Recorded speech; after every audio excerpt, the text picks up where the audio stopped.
But Jesus came to break the power of Satan.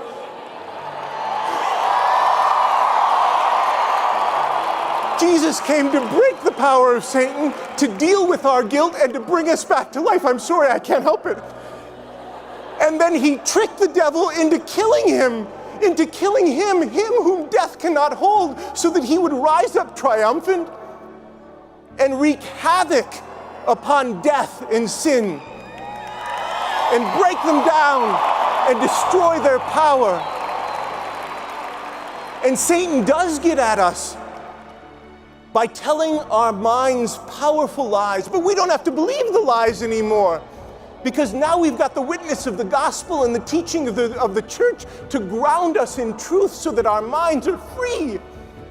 And the wound of sin is very deep in us, but is nowhere near the deepest part of us.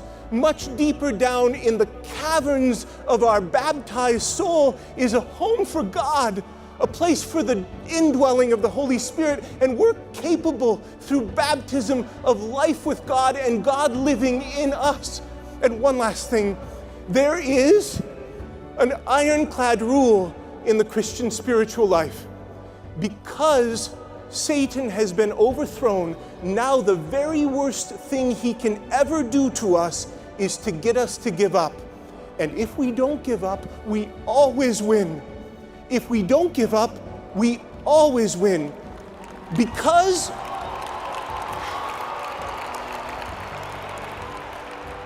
we have access to the sacraments, so long as we don't give up, we always win.